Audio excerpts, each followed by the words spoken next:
কুরবানি এটি হচ্ছে সামর্থ্যবানদের জন্য ওয়াজিব। যার সামর্থ্য থাকবে, সামর্থ্য থাকা সত্ত্বেও যিনি কুরবানি দিবেন না, নবী করিম সাল্লাল্লাহু আলাইহি ওয়াসাল্লাম অত্যন্ত কঠোরভাবে সেই ব্যক্তিকে ঈদের সালাতে অংশগ্রহণ করতে নিষেধ করেছেন। মুসনাদে আহমদ এবং ইবনে মাজায় এই হাদিস এসেছে। হাদিসের বর্ণনাকারী সাহাবী হচ্ছেন সৈয়দুল মুহাদ্দিসিন আবু হুরায়রা রাদিয়াল্লাহু আনহু।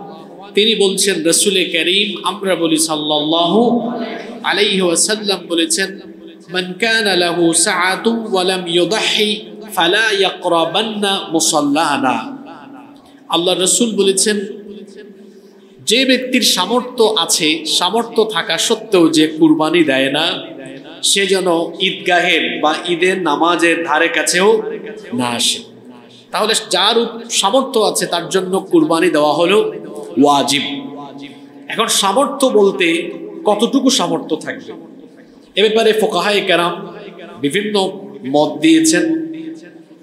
ইমাম আজম আবু হানিফা রাহমাতুল্লাহ আলাইহির মত হলো যে যার উপর জাকাতের, যার কাছে জাকাতের সমপরিমাণ নেসাব আছে তার উপরে কুরবানি ওয়াজিব। কুরবানির যে দিন আছে 10, 11, 12, কুরবানির এই কয় দিন? 3 দিন, 10, 11 এবং 12, এই দিনগুলোতে কুরবানি দেওয়ার সামর্থ্য যার থাকবে। এ ব্যাপারে অন্যান্য ফুকাহাদেরও মত আছে যে এই 3 দিন পরিবারের ভরণ পোষণের বাহিরে কুরবানি দেওয়ার মতো সামর্থ্য যার আছে তার জন্য কুরবানি দেওয়া হলো ওয়াজিব। আর যে ব্যক্তির সামর্থ্য থাকা সত্ত্বেও সে কুরবানি দেয় না, সেই ব্যক্তিকে কঠোরভাবে ঈদগাহে আসতে নিষেধ করে দিয়েছেন মুহাম্মাদুর রাসূলুল্লাহ সাল্লাল্লাহু আলাইহি ওয়াসাল্লাম। সম্মানিত মুসল্লিয়ানে কেরাম, কুরবানি যে সকল পশু দিয়ে করা যায়, হাদিসের মধ্যে এসেছে উট, গরু, মহিষ, ছাগল, ভেড়া এবং দুম্বা, এই সকল পশু দিয়ে কুরবানি দেওয়া যায়। তবে এই ক্ষেত্রে বয়স বিবেচনায় রাখতে হবে। উট যেন কমপক্ষে 5 বছরের হয়, গরু এবং মহিষ যদি হয় তাহলে কমপক্ষে 2 বছরের হতে হবে, ছাগল হলে কমপক্ষে 1 বছরের, এবং ভেড়া বা দুম্বা হলে এটা 6 মাসের হলেও চলবে। তবে কুরবানি দেওয়ার ক্ষেত্রে অসুস্থ, দুর্বল, পঙ্গু এবং ত্রুটিযুক্ত পশু কোনোভাবেই কুরবানির জন্য সিলেক্ট করা যাবে না, নিষেধ করেছেন মুহাম্মদ আমরা বলি সাল্লাল্লাহু আলাইহি ওয়াসাল্লাম। ইবনে মাজায় হাদিস এসেছে, নবী করিম সাল্লাল্লাহু আলাইহি ওয়াসাল্লাম বলেছেন, আরবাআতুল লা তাজুজু ফিল আযাহি, 4 ধরনের পশু দিয়ে কুরবানি দেওয়া জায়েজ নয়। 1, আল মারিদাতুল বাইয়িনু মারদুহা, এমন পশু যার রোগবালাই সুস্পষ্ট, রোগা, অসুস্থ, এরকমের পশু দিয়ে কুরবানি দেওয়া বৈধ নয়। নাম্বার 2 নাম্বার, ওয়াল আওরাউল বাইয়িনু আওরুহা, এমন পশু যেটা অন্ধ, চোখে দেখে না, এই রকম পশু দিয়ে কুরবানি দেওয়া বৈধ নয়, জায়েজ নয়। নাম্বার 3 নাম্বার, ওয়াল আরজাউল বাইয়িনু দালউহা, এমন পশু যেটা পঙ্গু, হেঁটে হেঁটে কুরবানির জায়গা পর্যন্ত যেতে পারে না। নাম্বার 4 নাম্বার, ওয়াল আজফাউল্লাতি লা তানকি, এমন পশু যেই পশু এতটাই দুর্বল, জরাজীর্ণ, যার হাড়ের মজ্জা পর্যন্ত শুকিয়ে গিয়েছে, এরকম দুর্বল জরাজীর্ণ পশু দিয়ে কুরবানি দেওয়া বৈধ নয়, নিষেধ করে দিয়েছেন মুহাম্মাদুর রাসূলুল্লাহ সাল্লাল্লাহু আলাইহি ওয়াসাল্লাম। আবার এমন কোন গরু ছাগল যদি হয় অধিকাংশ দাঁতই নাই কিন্তু অল্প কয়টা দাঁত আছে যেগুলো দিয়ে ঘাস চিবিয়ে খেতে পারে, এরকমের পশু দিয়ে কুরবানি দেওয়া যায়। কিন্তু একদমই দাঁত নাই, দাঁত পড়ে গিয়েছে, ঘাস চিবিয়েও খেতে পারে না, এই ধরনের পশু দিয়ে কুরবানি দেওয়া যাবে না। আবার যে পশু শিং একেবারে গোড়া থেকেই ভেঙে গিয়েছে, যে কারণে তার মস্তিষ্ক ক্ষতিগ্রস্ত হয়েছে, সেই ধরনের পশু দিয়েও কুরবানি দেওয়া জায়েজ নয়। আবার যে সকল পশুর লেজ এবং কোনো কান অর্ধেক বা তার বেশি কাটা সেই পশু দিয়েও কুরবানি দেওয়া জায়েজ নয়। এই বিষয়গুলো আমাদেরকে বিবেচনায় রাখতে হবে। সম্মানিত মুসল্লিয়ানি কেরাম, কুরবানির ক্ষেত্রে সর্বোচ্চ কতজন পর্যন্ত অংশীদার হতে পারবেন, অর্থাৎ কয়জন মিলে কুরবানি দিতে পারবেন? আবু দাউদ শরীফে হাদিস এসেছে, আল্লাহ রাসূল বলেছেন, আল বাকারাতু আন সাবআহ ওয়াল জাযুরু আন সাবআহ। যদি গরু হয়, উট হয়, মহিষ হয়, এগুলোতে সর্বোচ্চ 7 জন পর্যন্ত অংশীদার হওয়া যাবে। কিন্তু ছাগলের ক্ষেত্রে, দুম্বা বা মেষ, ভেড়া এর ক্ষেত্রে একজনের বেশি অংশীদার হওয়া যাবে না। এই ক্ষেত্রে আমরা মারাত্মক কিছু ভুল করে থাকি। সেটা হলো, আমরা কুরবানি দেওয়ার সময় আমরা বলি এই 5 জনের নামে, এই 6 জন বা 7 জনের নামে আমরা কুরবানি দিচ্ছি। কুরবানি তো কোনো ব্যক্তির নামে হয় না, কুরবানি দিতে হয় কার নামে? আল্লাহর নামে। এজন্য আমরা যেন আমাদের ভাষা, আমাদের ভাষার প্রয়োগ, এটা যেন আমরা ঠিক করি। আসলে ভাষার প্রয়োগ মাঝে মাঝে বিপদ ডেকে আনে, আবার ভাষার প্রয়োগ সুন্দর হলে মানুষের দিলে মনেও জায়গা করে নেওয়া যায়। আপনারা বাংলাদেশে দেখেন, গত কয়েক সপ্তাহ ধরে বাংলাদেশের রাজনৈতিক অঙ্গনে চরম অস্থিরতা বিরাজমান আপনারা দেখতে পাচ্ছেন, এবং এই অস্থিরতার অনেকগুলো কারণ আছে, কিন্তু তার মধ্যে প্রধান একটা কারণ হলো কথা বলার সময় এক পক্ষ আরেক পক্ষকে এমন এমন শব্দ দিয়ে আঘাত করে, এমন এমন ভাষা প্রয়োগ করে, যার কারণে দেখা যায় উভয় পক্ষ কিংবা অনেকগুলো পক্ষ এরকম ভাষার প্রয়োগে অসুন্দর শব্দ চয়নের কারণে বন্ধু ও শত্রুতে পরিণত হয়ে যাচ্ছে। এজন্য ভাষা এর সুন্দরতম প্রয়োগে মানুষের মন দিল যেমন জয় করে নেওয়া যায়, তেমনি ভাষার সুন্দরতম প্রয়োগে অনেক কল্যাণ পাওয়া যায়। আর ভাষার অসুন্দর প্রয়োগে অনেক বিপদ আসতে পারে এবং আসেও। জবান, খেয়াল করে শোনেন, জবান, এই মুখ, এটার অপব্যবহারের ফলে কিয়ামতের দিন অধিকাংশ মানুষ জাহান্নামী হবে। এটা আমার কথা নয়, এটা বলেছেন মুহাম্মদ সাল্লাল্লাহু আলাইহি ওয়াসাল্লাম। একবার একজন সাহাবী নবীজিকে প্রশ্ন করেছেন, মা আকতারু মা ইউদখিলুন নাসাল জান্নাহ, কোন আমলের কারণে অধিকাংশ মানুষ জান্নাতে যাবে? কোন আমলের কারণে অধিকাংশ মানুষ জান্নাতে যাবে? আল্লাহ রাসূল বললেন, তাকওয়াল্লাহ ওয়া হুসনুল খুলুক, আল্লাহর ভয় আর উত্তম চরিত্রের কারণে অধিকাংশ লোক জান্নাতে চলে যাবে। সুবহানাল্লাহ। এবার সাহাবী দ্বিতীয় প্রশ্ন করে বসলেন, বুঝলাম এই আমলের কারণে অধিকাংশ মানুষ জান্নাতে যাবে। এবার প্রশ্ন হলো, মা আকতারু মা ইউদখিলুন নাসান নার, কোন আমলের কারণে অধিকাংশ মানুষ জাহান্নামে যাবে? আল্লাহ রাসূল বললেন, দুইটা জিনিসের অপব্যবহারের ফলে কিয়ামতের দিন অধিকাংশ মানুষ জাহান্নামী হবে। কোন দুইটা জিনিস? আল ফাম ওয়াল ফরজ।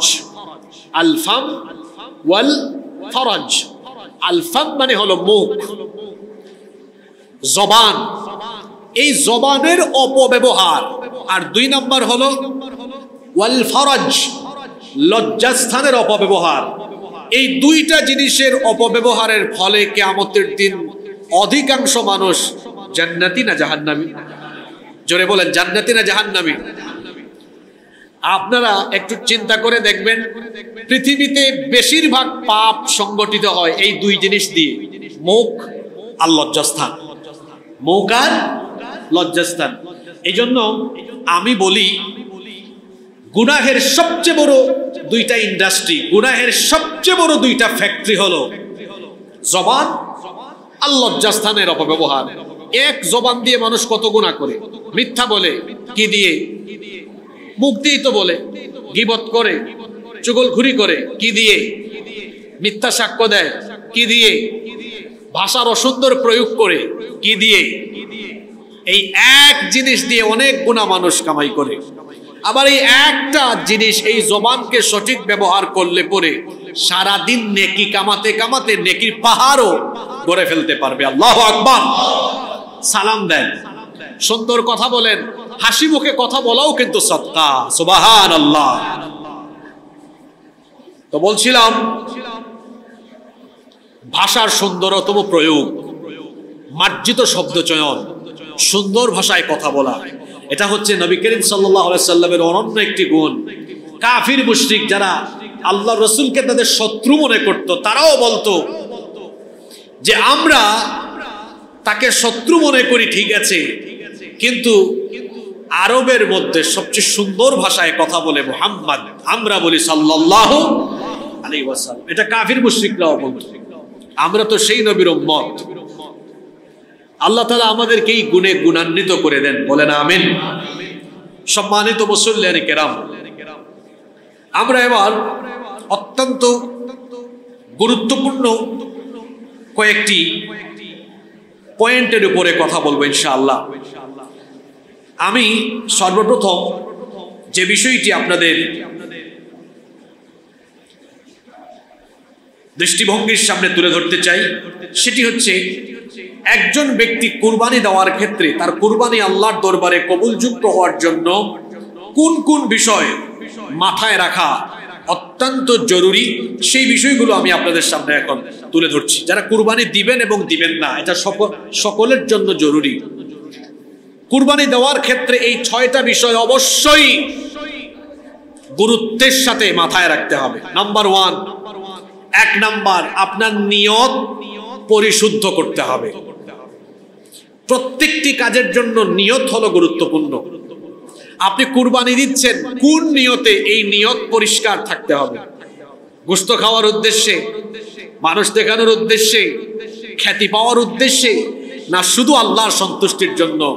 আমার দিলের খবর আপনি জানেন না, আপনার দিলের খবর আমি জানি না, কিন্তু সকলের দিলের খবর একজন জানেন, তিনি কে?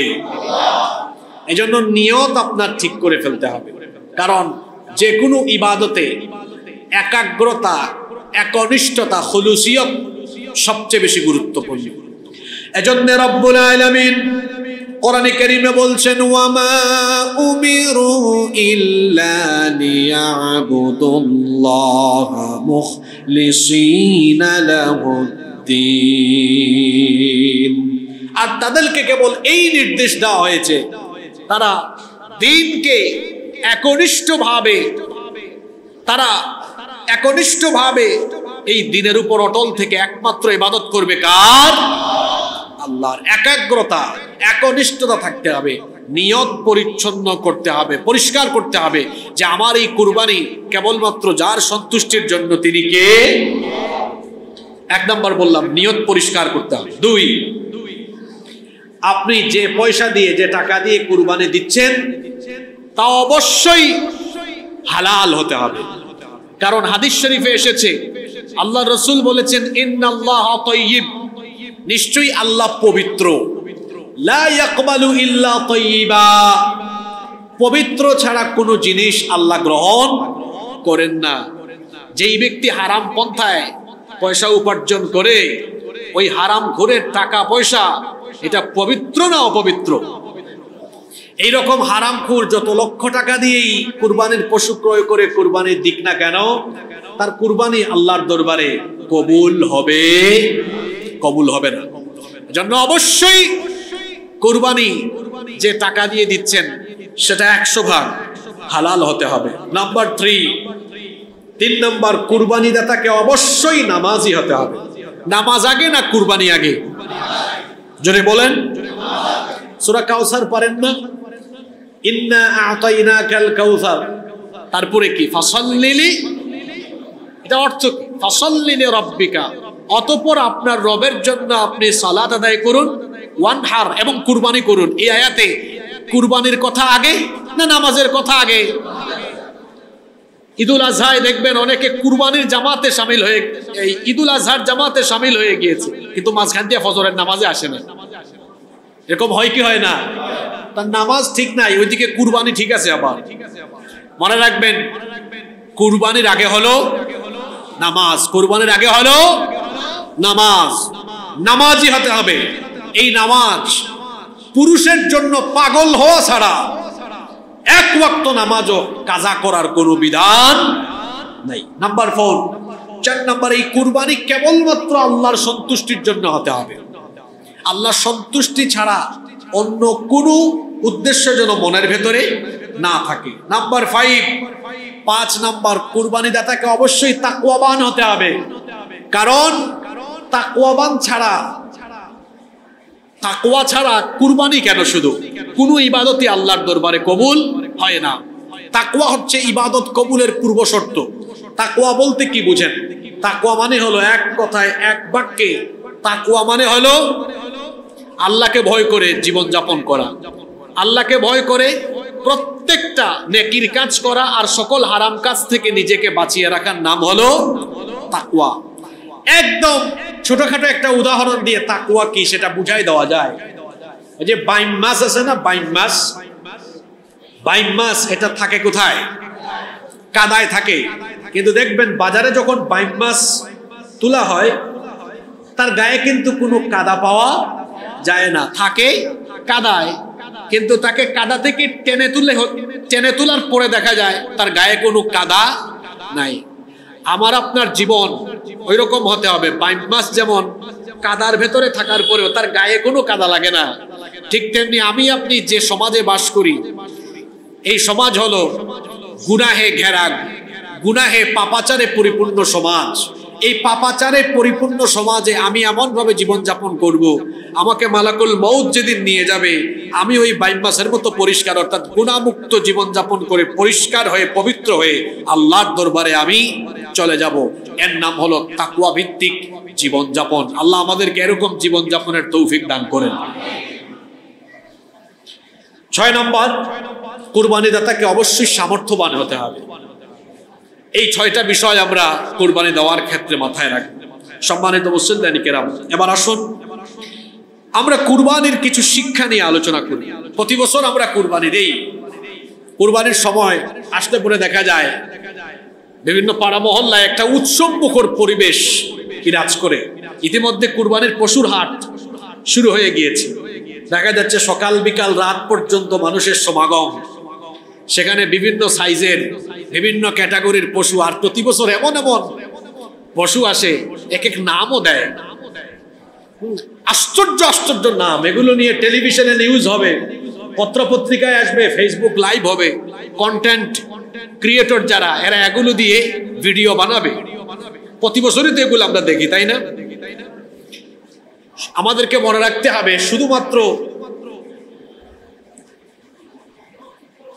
উৎসব মুখর পরিবেশে কুরবানির অনুষ্ঠানের আয়োজন করা, এর ভেতরেই আমাদের সীমাবদ্ধ থাকলে চলবে না। বরং এই কুরবানির ভেতরে এমন এমন শিক্ষা রয়েছে, এই শিক্ষাগুলো আমাদের বাস্তব জীবনে প্রতিফলিত করতে পারলেই এই কুরবানির উদ্দেশ্য শতভাগ হাসিল হবে ইনশাআল্লাহ। কুরবানির কিছু শিক্ষা আমরা শুনবো। নাম্বার 1, 1 নম্বর, কুরবানি আমাদেরকে আল্লাহর পথে শর্তহীন আনুগত্যের শিক্ষা দেয়। আমরা জানি, আমরা যে কুরবানি করি, এটি হচ্ছে আমাদের জাতির পিতা সাইয়্যিদিনা ইব্রাহিম আলাইহিস সালামের রেখে যাওয়া সুবহান আদর্শ এবং সুন্নাহ। আল্লাহ যখন তাকে আদেশ করেছিলেন তোমার ছেলেকে কুরবানি করো, তখন কি তিনি কোনো প্রকার ওজর বা আপত্তি পেশ করেছেন? কোনো ওজর আপত্তি পেশ করেন নাই। দ্বিধাহীন চিত্তে শর্তহীন ভাবে আল্লাহর আনুগত্য তিনি করেছেন। কুরবানির শিক্ষা হলো, এইভাবে করে মৃত্যুর আগ পর্যন্ত ইব্রাহিম আলাইহিস সালামের সন্তানরা আনুগত্যের নজির প্রদর্শন করবে। 24 ঘন্টা এভাবে করে আজীবন আল্লাহর পথে জীবনযাপন করবে, এমন করে যে আল্লাহর আনুগত্যের পথে সে কখনোই, আল্লাহর আনুগত্যের পথ থেকে সে কখনো এক চুলো দূরে সরে যাবে না। এটি হচ্ছে 1 নম্বর শিক্ষা। 2 নম্বর, কুরবানি আমাদেরকে আল্লাহর রাস্তায় প্রিয় জিনিসকে উৎসর্গ করা শিক্ষা দেয়। সবচেয়ে প্রিয় জিনিসটা আল্লাহর রাস্তায় দ্বিধাহীন চিত্তে দিয়ে দিতে হবে, এই শিক্ষাটা কুরবানির ভেতরে আছে না নাই? জোরে বলেন, আছে না নাই? আছে। সবচেয়ে প্রিয় জিনিসটা আল্লাহর রাস্তায় কুরবানি দিয়ে দিতে হবে। ইব্রাহিম আলাইহিস সালামের প্রিয় জিনিস ছিল তার সন্তান। আচ্ছা, সন্তানের চাইতে কি প্রিয় জিনিস দুনিয়াতে আর আছে? জোরে বলেন, আছে। এই ঘটনা তো আপনারা প্রতি বছর শুনেন, আমি সেই ঘটনার দিকে যাচ্ছি না। ইব্রাহিম আলাইহিস সালামকে কিন্তু আল্লাহ সরাসরি আদেশ করেন নাই, আল্লাহ তাকে স্বপ্ন দেখিয়েছেন। কি দেখিয়েছেন? স্বপ্ন দেখিয়েছেন। এখন আমরাও স্বপ্ন দেখি, নবীরাও স্বপ্ন দেখেন, কিন্তু আমাদের স্বপ্ন আর নবীদের স্বপ্ন কি একরকম? না। নবীদের স্বপ্ন হলো ওয়াহি, নবীদের স্বপ্ন হলো ওয়াহি। আর ওয়াহি এটা কেবলমাত্র নবী এবং রাসূলদের কাছে আসে। নবী রাসূল ছাড়া অন্য কারো কাছে কি ওহী আসে? আসে না। আমাদের কাছে কি ওহী আসে নাকি? যারা কথা বললেন না দিনে রাতে, কি আপনাদের কাছে কয়েকবার ওহী নাজিল হয় নাকি? ওহী একমাত্র নবী রাসূলদের কাছে আসে। সুতরাং নবীদের স্বপ্ন হলো ওহী। এখানে আরেকটা বিষয় বলে রাখি, আমাদের নবীর কাছে 7 তরিকায় ওহী নাজিল হয়েছে। তার মধ্যে একটা তরিকা হলো সত্য স্বপ্ন। আল্লাহ রসুল যেটা স্বপ্ন দেখতেন সেটা সত্যে প্রতিফলিত হতো, এবং এই স্বপ্নের মাধ্যমেই তার কাছে ওহী পাঠাতেন কে? আল্লাহ।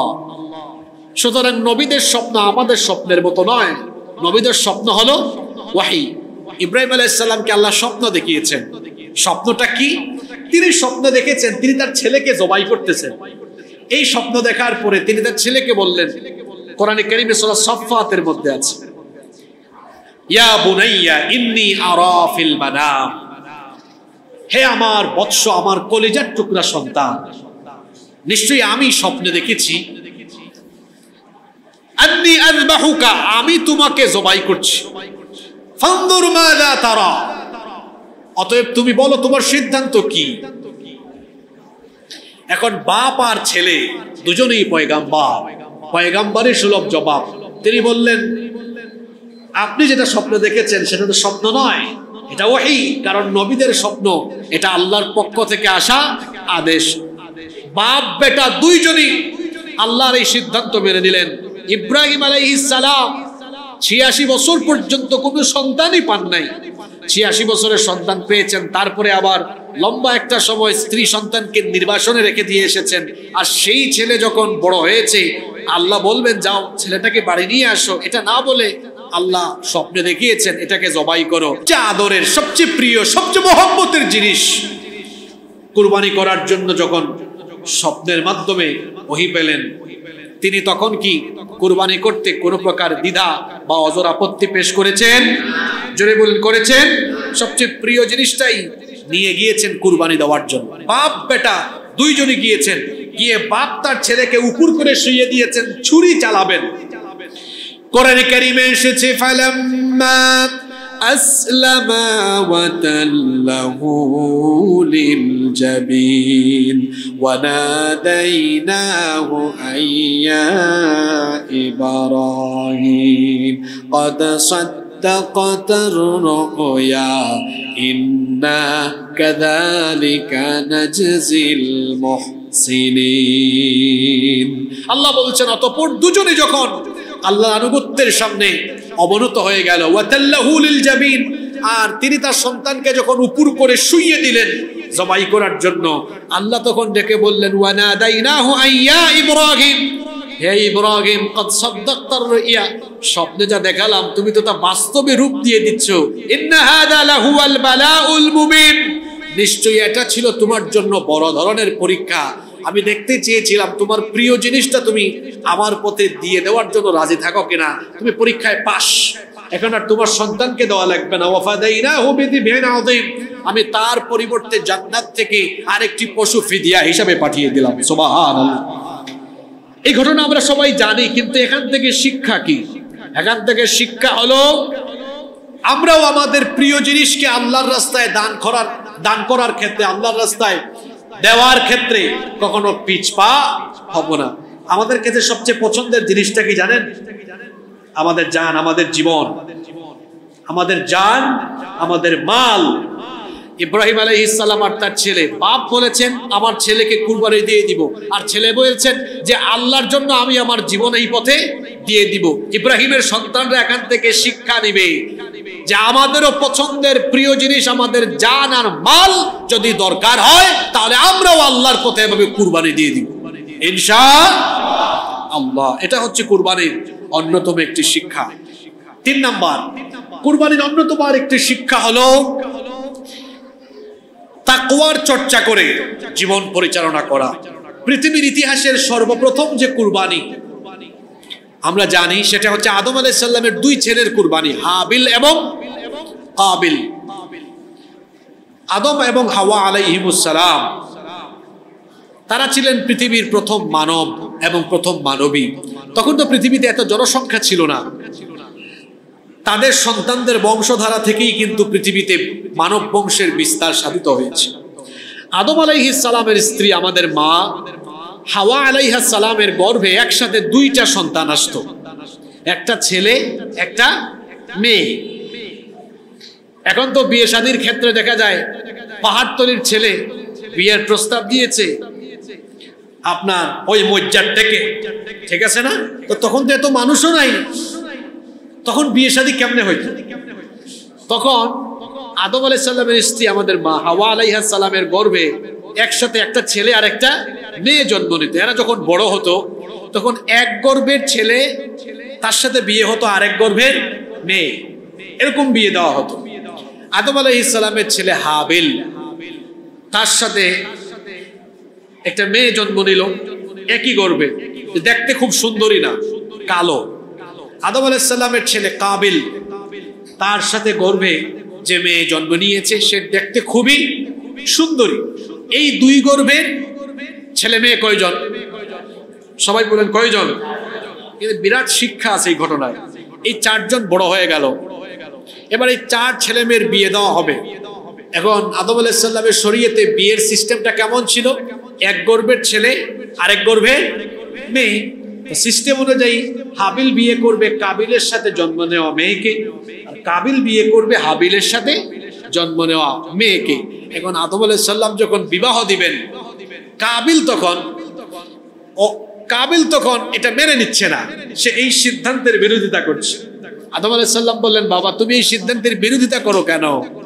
কাবিল বলছে, বাবা আপনি মনে হয় আমার থেকে হাবিলকে বেশি পছন্দ করেন, আমরা দুজনই তো আপনার ছেলে, কিন্তু আপনি যে একটু সুন্দর বেশি তারে বিয়ে দিচ্ছেন হাবিলের সাথে, আর আমাকে কালো মেয়েটা আমারে দিয়ে দিচ্ছেন। আমার মনে হয় আপনি বাপ হয়ে আমার থেকে হাবিলকে বেশি পছন্দ করেন। ইন্না লিল্লাহি ওয়া ইন্না ইলাইহি রাজিউন। আদম আলাইহিস সালাম বললেন, না, তোমাদের 2 ছেলেকে আমি সমানভাবে ভালোবাসি, আর বিয়ের সিদ্ধান্তটা আমার না, এভাবেই বিয়ে হবে এই সিদ্ধান্তটা কার? সে বলে আমি এটা মানি না, আমি এটা মানি না। এবার আল্লাহর দেওয়া নির্দেশনা মোতাবেক আদম আলাইহিস সালাম তার 2 ছেলে হাবিল কাবিলকে বললেন, ঠিক আছে বাবা, তোমরা 2 জনেই মিনায় গিয়ে কুরবানি করো, যার কুরবানি আল্লাহ কবুল করবেন সেই ওই সুন্দরী মেয়েকে বিয়ে করবে। কাবিল বলল, এবার ঠিক আছে বাবা, আমরা 2 জনেই কুরবানি দিই। হাবিল কাবিল 2 জনেই কুরবানি দিল।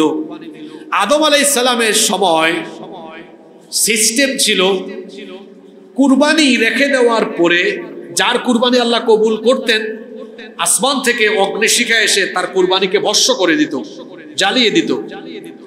হাবিল পশুপালন করতেন, তিনি উৎকৃষ্ট পশু আল্লাহর পথে নেক নিয়তে আল্লাহকে সন্তুষ্ট করার জন্য কুরবানি করলেন।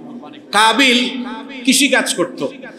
কাবিল কিছু কৃষিজাত পণ্য যেগুলো পচা, খুব একটা মানেন না, এগুলো কোনো মতে আল্লাহর রাস্তায় কুরবানি দিল। দিল সাফ না, মন সাফ না, আল্লাহকে রাজি করা খুশি করা উদ্দেশ্য না, আল্লাহর ভয়, আল্লাহর সিদ্ধান্ত মেনে নেওয়ার টেন্ডেন্সি তার মনের ভেতরে নাই, দিয়েছে কুরবানি। 2 জনে কুরবানি দেওয়ার পরে দেখা গেল আসমান থেকে অগ্নিশিখা এসে হাবিলের কুরবানিকে ভস্মীভূত করে দিল। আল্লাহু আকবার। কাবিল তখন একদম ফায়ার রেগে গিয়েছে। এই ঘটনা কিন্তু সূরা মাঈদার ভেতরে এসেছে। সূরা মাইদা 27 নম্বর আয়াত আপনারা বাড়িতে পড়বেন। আল্লাহ তাআলা বলছেন ওয়াতলু আলাইহিম নাবা বানাই আদম বিল হক إذ قربا قربانا فتقبل من أحدهما ولم يتقبل من الآخر قال لأقتلنك قال إنما يتقبل الله من المتقين আল্লাহ তাআলা বলছেন হে নবী আপনি আদমের দুই ছেলের কাহিনী এদেরকে শুনিয়ে দেন। যখন দুজনে কুরবানি করলো, একজনের কুরবানি আল্লাহ কবুল করলেন, আরেকজনের কুরবানি আল্লাহ কবুল করলেন না। অর্থাৎ হাবিলের কুরবানি কবুল হলো, কাবিলের কুরবানি কবুল হলো না। কাবিলের কুরবানি যখন কবুল হলো না, তখন কাবিল হাবিলকে লক্ষ্য করে বলল ক্বালা লা আকতুলান্নাক, হে আমার ভাই আমি তোমাকে হত্যা করব। তখন হাবিল বললেন ভাই তুমি আমাকে হত্যা করে কি লাভ বলো, আমরা তো দুজনেই কুরবানি করেছি, আমার কুরবানি কবুল হওয়ার পেছনে আলাদা কোনো কারণ নাই, কারণ তো একটাই, ইন্নামা ইয়াতাকাব্বালুল্লাহু মিনাল মুত্তাকিন, নিশ্চয়ই মুত্তাকিদের কুরবানি কবুল করেন কে? এই ঘটনা থেকে আপনি কি শিখেছেন? আল্লাহর সিদ্ধান্ত যারা নিজেদের জীবনে মেনে নেয় না, এরা কোটি কোটি টাকা দিয়ে কুরবানি করলো, লক্ষ লক্ষ টাকা দিয়ে কুরবানি করলো, এদের কুরবানি আল্লাহর দরবারে কবুল। যেহেতু কথাটা গুরুত্বপূর্ণ, আবার রিপিট করছি, যারা জীবনের সকল ক্ষেত্রে আল্লাহর সিদ্ধান্ত মানে না, এদের কুরবানি কবুল। এবার বাড়ি গিয়ে আপনি মিলান, আপনি আপনার জীবনে সকল ক্ষেত্রে আল্লাহর সিদ্ধান্ত মানেন কিনা। এই সিদ্ধান্তটা কোন কোন ক্ষেত্রে? আপনার নিজের ব্যক্তি জীবনে, আপনার পারিবারিক জীবনে, সমাজ জীবনে, আর রাষ্ট্রীয় জীবনে লাগবে না। ঘুমাই গেছেন নাকি আপনারা? রাষ্ট্রীয় জীবনে আল্লাহর সিদ্ধান্ত মানা লাগবে না তো? ঘুমাই গেছেন নাকি সবাই? তো ঘটনা শুনেন না, এটা কি বলছি? যারা মনোযোগ দিয়ে শুনেন নাই, আয়াত নাম্বার সূরা নাম্বার বলি, কোরআনে কারীমের 5 নাম্বার সূরা, সূরা মাইদার 27 নাম্বার আয়াত, বাড়িতে গিয়ে বাংলা তর্জমা ব্যাখ্যা সহ পড়বেন, উপলব্ধি করবেন। কথাটা আবার রিপিট করছি, জীবনের সকল ক্ষেত্রে আল্লাহর হুকুম, আল্লাহর বিধান যারা মেনে নেয় না, এদের কুরবানি কাবিলের কুরবানির মতো। কার কুরবানির মতো? জোরে বলেন, কার কুরবানির মতো? আর যারা জীবনের সব ক্ষেত্রে আল্লাহর হুকুম মানে, তাদের কুরবানি হবে হাবিলের কুরবানির মতো। আপনারা হাবিল হতে চান না কাবিল হতে চান? জোরে বলেন, হাবিল না কাবিল? তা হাবিল কারা আর কাবিল কারা বলে দেই। যারা ব্যক্তিগত, পারিবারিক, সামাজিক, অর্থনৈতিক, রাজনৈতিক, রাষ্ট্রীয় ক্ষেত্র, জীবনের সকল অঙ্গনে যারা আল্লাহর হুকুম মেনে নেয়, এদের কুরবানি হবে হাবিলের কুরবানির মতো। আর যারা ধর্ম কর্ম এই কথা বলে নামাজ রোজা হজ যাকাতের ক্ষেত্রে আল্লাহর আইন মানে, আর সমাজ, রাষ্ট্র, অর্থনীতি, রাজনীতির বেলায় তার নেতা নেত্রীর আইন মানে, এদের কুরবানি হলো কাবিলের কুরবানির মতো। কথা ক্লিয়ার? তা আপনাদের কুরবানিটা কেমন হওয়া দরকার? হাবিলের মতো না কাবিলের মতো? কিন্তু এরপরেও দেখবেন কুরবানির সময় বহু মানুষ কাবিলগিরি করবে, কাবিলি কুরবানি করবে। কি কুরবানি? আমরা কি কাবিলি কুরবানি দিব না হাবিলি কুরবানি দিব? তা হাবিলি কুরবানি দিতে হলে আজকে এই মসজিদ থেকে একটু তওবা করে বের হন, মানব রচিত মতবাদকে লাথি দিয়ে ডাস্টবিনে ফেলে দেন। যদি ফেলে দিতে না পারেন তো আপনার মগজের ভেতরে এই কথা ঢুকায় নেন, আপনার কুরবানি কাবিলের কুরবানি। আল্লাহর সিদ্ধান্তকে সকল ক্ষেত্রে মেনে নেওয়ার টেন্ডেন্সি আপনার ভেতরে থাকতে হবে। আল্লাহর সিদ্ধান্ত আমরা কয়জনই বা মেনে নিলাম? আল্লাহর সিদ্ধান্ত আমরা তো জীবনের সকল ক্ষেত্রে মেনে নিতে পারি না। আপনার পরিবারের দিকে তাকান, আল্লাহর সিদ্ধান্ত মোতাবেক আপনার পরিবার চলে না, আপনার পরিবারে সব নারীদেরকে আপনি বেপরদায় ফেলে রেখেছেন। তাহলে বলেন, আপনার পরিবারে আপনি আল্লাহর সিদ্ধান্ত মেনেছেন? কথা বলেন না কেন? আল্লাহর হুকুম, আল্লাহর বিধান হলো ব্যবসা বাণিজ্য করবেন 2 নম্বরই করবেন না, সুদ ঘুষ খাবেন না। এই সিদ্ধান্ত কার?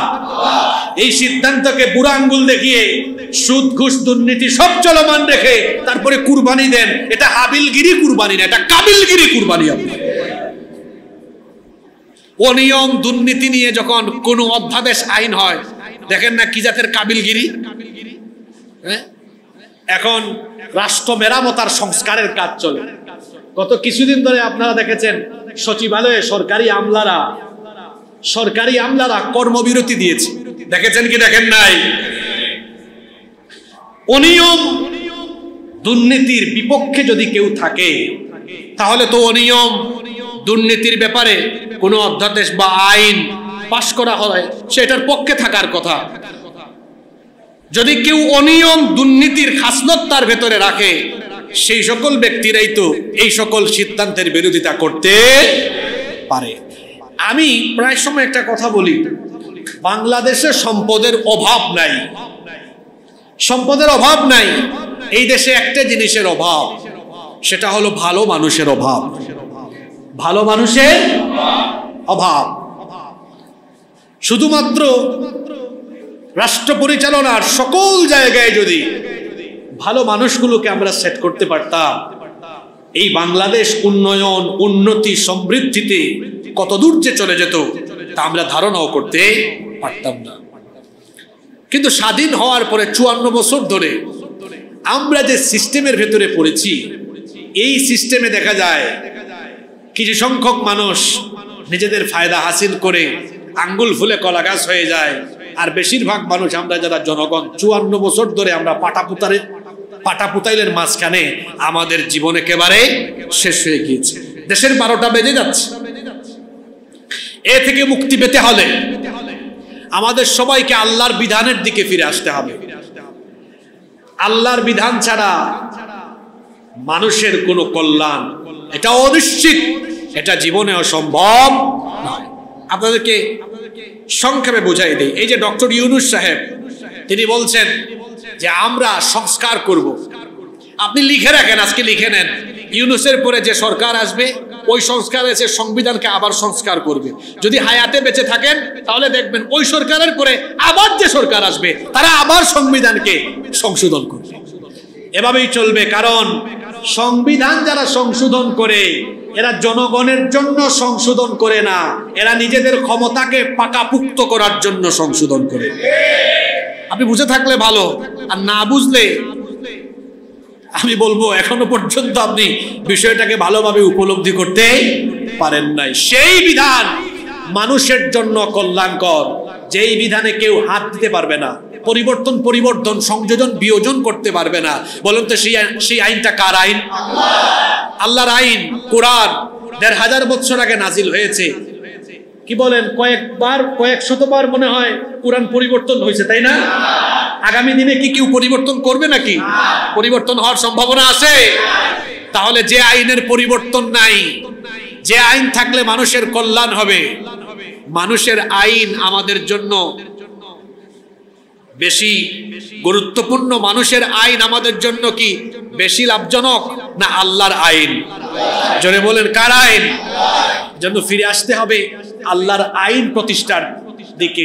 সবাইকে ঐক্যবদ্ধ হয়ে যেতে হবে আল্লাহর আইন প্রতিষ্ঠার জন্য। আপনারা দেখেছেন আপনারা 54 বছর ধরে আমার দেশ কিভাবে নির্যাতিত হচ্ছে।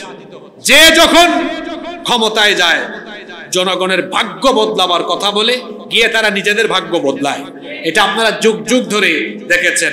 এজন্য আমরা বলি, আসুন আলেম ওলামা ইসলামপন্থীদের ঐক্যের ভিত্তিতে আমরা সকলে দলমত ভুলে গিয়ে আগামীর বাংলাদেশ বিনির্মাণে আমরা সবাই ঐক্যবদ্ধ হয়ে আল্লাহর আইনকে পার্লামেন্ট পর্যন্ত নিয়ে যাওয়ার জন্য আমাদের সবাইকে ঐক্যবদ্ধ হতে হবে ইনশাআল্লাহ। তাহলে বাংলাদেশের পরিবর্তন হবে। এজন্য বিভেদ, দলাদলি, মতপার্থক্য, সংকীর্ণতা সবকিছু ছেড়ে ফেলে দিয়ে আমাদের সবাইকে আল্লাহর আইন প্রতিষ্ঠার জন্য ঐক্যবদ্ধ হয়ে যেতে হবে। আল্লাহ আমাদের সবাইকে ঐক্যবদ্ধ করে দেন। আরো আসতে বলেন আমিন। সম্মানিত মুসল্লিয়ানে কেরাম, নাম্বার 4, কুরবানির 4 নম্বর শিক্ষা হলো ঈমানের পরীক্ষায় দৃঢ় থাকা। ইব্রাহিম আলাইহিস সালামের জন্য এটা ছিল একটা বড় ধরনের পরীক্ষা, আর ওনার গোটা জীবনটাই পরীক্ষার ছিল। আমরা জানি ইব্রাহিম আলাইহিস সালাম যতগুলো পরীক্ষায় অবতীর্ণ হয়েছেন কখনো হতাশ হন নাই, সকল পরীক্ষায় তিনি দৃঢ় এবং অবিচল থেকেছেন। দেখেন পরীক্ষা, হ্যাঁ, আমরা সামান্য মামলা টামলা খাইলে তারপরে দেখা যায় বিভিন্ন জায়গায় বক্তৃতা শুরু করলেই বলি এত ত্যাগ, আমার 8টা 10টা 20টা 40টা মামলা খেয়েছি, এটা সেটা। ইব্রাহিম আলাইহিস সালামের কুরবানির কথা আপনি শুনেন, তার আত্মত্যাগ, তার পরীক্ষার কথা আপনি শুনেন, বিষয়টা ফিল করেন তো। হ্যাঁ, আল্লাহর দ্বীনের পথে অবিচল থাকার কারণে আগুন জ্বালাই আপনারা আগুনে ফেলে দিয়েছে, এটা কত বড় পরীক্ষা। ইব্রাহিম আলাইহিস সালামকে আগুনের কুণ্ডলি জ্বালিয়ে ভয় দেখিয়েছে, বলেছে ইব্রাহিম তুমি তোমার দিনী দায়িত্ব পালন ছাড়া ওই যে বিরাট আগুনের কুণ্ডলি দেখছো এখানে ফেলে দিব। ইব্রাহিম আলাইহিস সালাম বললেন আমারে আগুনের ভয় দেখায় লাভ নাই, কারণ যে তার রবকে ভয় করে সে আর অন্য কিছুকে ভয় করে না। আল্লাহু আকবার। ফেরেশতা এসে বলতেছে আল্লাহর খলিল আপনি হুকুম করেন, দেখবেন এই জ্বালানো অগ্নিকুণ্ডকে সাগরের মধ্যে নিক্ষেপ করে দেব। ইব্রাহিম আলাইহিস সালাম বললেন তোমাকে কি আল্লাহ হুকুম দিয়েছে? ফেরেশতা বলে না, আমি নিজে থেকে সাহায্যের জন্য এগিয়ে এসেছি। ইব্রাহিম আলাইহিস সালাম বললেন আল্লাহ যদি হুকুম না করেন তো তোমার মতো ফেরেশতার সাহায্য আমার দরকার নাই। আল্লাহ যদি খুশি হন এই আগুনে ঝাঁপ দিলে, আমি একবার কেন, আল্লাহ যতবার চাইবেন ততবার আমি আগুনে ঝাঁপ দিয়ে দিব। আল্লাহু আকবার। আগুনে ঝাঁপ দিয়েছেন, আগুনে ফেলে দেওয়া হয়েছে। নমরুদ আর তার দলবল সবাই খুশি। আজকে ইব্রাহিম আলাইহিস সালাম শেষ। কিছুক্ষণ পরে নমরুদের সাগরিদ এসে নমরুদকে বলে স্যার লিডার অবস্থা ভালো না, কই কি হয়েছে? তাকায় দেখেন আমরা ইব্রাহিমকে ফেলেছি অগ্নিকুণ্ডে, ভাবছি জ্বলে পুড়ে ছাই হয়ে যাবে, আজকে আগুনের কি যে হলো, আগুন তো কোনো তাপ দিতে পারে না, ইব্রাহিমকে পুড়াতে পারে না, আমাদের জ্বালানো আগুন ইব্রাহিমের জন্য ফুল বাগান হয়ে গিয়েছে। আল্লাহু আকবার। ঈমানি পরীক্ষায় এভাবে তিনি অবতীর্ণ হয়ে দৃঢ় থেকেছেন। সন্তান কুরবানি দিতে বলা হয়েছে, এই পরীক্ষায় তিনি দৃঢ় অবিচল থেকেছেন। এখান থেকে আমাদেরকে শিক্ষা নিতে হবে, আমাদের জীবনে যত কঠিন দিন কঠিন পরীক্ষায় আসুক না কেন, এক মুহূর্তের জন্য আমরা হতাশ হয়ে আল্লাহর দ্বীনের পথ থেকে বিচ্যুত হয়ে যাব না, কারণ মুমিনের জীবন হলো পরীক্ষার। আদ-দুনিয়া সিজনুল লিল মুমিন, দুনিয়া হচ্ছে মুমিনের কারাগার। দুনিয়া মুমিনের কি? জোরে বলেন, দুনিয়া মুমিনের কি? কারাগার। এখানে জুলুম আসবে, নির্যাতন আসবে, পরীক্ষা আসবে, কিন্তু আমরা কখনো হতাশ হব না। যত যাই আসুক না কেন, ঝড় ঝাপটা বাধা বিপত্তি যাই আসুক না কেন, আমরা আল্লাহর দ্বীনের প্রতি অটল অবিচল থাকবো ইনশাআল্লাহ। নাম্বার 5, কুরবানির 5 নম্বর শিক্ষা হলো শয়তানকে পরাজিত করার অন্যতম শিক্ষা কুরবানির ভেতরে আছে। ইব্রাহিম আলাইহিস সালাম যখন তার ছেলেকে নিয়ে বাড়ি থেকে বের হয়েছেন কুরবানি দিয়ে দিবেন, তো শয়তান মানুষের সুরত ধরে এসছে, এসে বলতেছে ইব্রাহিম ছেলেটাকে এত বছর ধরে বাড়ির বাইরে রাখলা, এটা স্বপ্ন দেখছো, এই স্বপ্ন বাস্তবায়নের জন্য চলে যাচ্ছ। আরে তুমি তো আল্লাহর পয়গম্বর, তুমি তো আল্লাহর কাছে দোয়া করলেই আল্লাহ একটা বিকল্প অপশন দিয়ে দিতেন, ছেলেটাকে আর কুরবানি দেওয়া লাগতো না। আচ্ছা ইব্রাহিম আলাইহিস সালাম যাচ্ছেন আল্লাহর কাছে, কার কাছে? জোরে বলেন কার কাছে? আল্লাহর কাছে। একমাত্র বাধা দিতে পারে কে? বাধা দিতে পারে কে? ইব্রাহিম আলাইহিস সালাম বুঝলেন আমাকে ভালো কাজে আল্লাহর কাছে যেতে নিষেধ করছে, এটা তো ভালো না, এটা হবে কে? তিনি পাথর হাতে নিয়ে তার দিকে নিক্ষেপ করলেন, পাথর নিক্ষেপ করে তাকে তাড়িয়ে দিলেন। আল্লাহর কাছে এই চিত্র এত ভালো লেগেছে, এখনো হাজী সাহেবরা হজে গিয়ে ওই জামরার মধ্যে ইব্রাহিম আলাইহিস সালামের স্মৃতি ধারণ করে এখনো তারা শয়তানের প্রতি পাথর নিক্ষেপ করে। আল্লাহু আকবার। এই ঘটনায় আমাদের জন্য একটা শিক্ষা আছে। ইব্রাহিম আলাইহিস সালামকে যেভাবে শয়তান ধোঁকা দিতে এসে পরাজিত হয়েছে, আমাদের তো শিরায় শিরায় শয়তান প্রবাহিত হতে পারে, এটা রাসূল বলেছেন। আল্লাহ রাসূল বলেছেন শয়তানকে 2টা ক্ষমতা দেওয়া হয়েছে। কয়টা ক্ষমতা দেওয়া হয়েছে? 1, নবী রাসূল 1, সে নবীজির চেহারা ছাড়া অন্য যে কারো সুরত যে কোনো সময় ধারণ করতে পারে। 2, সে মানুষের রক্তকণিকায় শিরা উপশিরায় বিচরণ করে ধোঁকা দিতে পারে। আপনার মাথায় কোনো শয়তানি চিন্তা আসলে বুঝবেন আমাকে শয়তানি পথে ধাবিত করতে চায় কে? শয়তান। ঠিক সেই সময়ে শয়তানের ওয়াসওয়াসা থেকে নিজেকে হেফাজত করে ফেলতে হবে। আল্লাহর ভয়ে শয়তানি সকল কাজ থেকে নিজেকে হেফাজত রাখতে হবে। এটা হচ্ছে কুরবানির অন্যতম একটি শিক্ষা। নাম্বার 6, 6 এবং সর্বশেষ শিক্ষা হলো এই কুরবানির মাধ্যমে নিজের মনের পশুত্বকেও বিলীন করতে হবে। মনের পশুত্বকে কুরবানি দিতে হবে। আমরা যখন কুরবানি দেই তখন এই ফিলিংস আমাদের অন্তরে রাখতে হবে। আমরা পশুর গলায় ছুরি চালাচ্ছি না, বরং এই পশুর গলায় ছুরি চালানোর মধ্য দিয়ে অনুভূতিটা হবে এমন, আমি আমার সারা জীবনের গুনাহের উপরে ছুরি চালিয়ে পবিত্র হওয়ার নিয়তে আমি কুরবানি করছি। এই অনুভূতি নিয়ে যারা কুরবানি দেয়, আল্লাহর রাসূল বলেছেন কুরবানির পশুর রক্ত মাটিতে পড়ার আগে আল্লাহ ওই ব্যক্তির জীবনের সব গুনাহ মাফ করে দিবেন।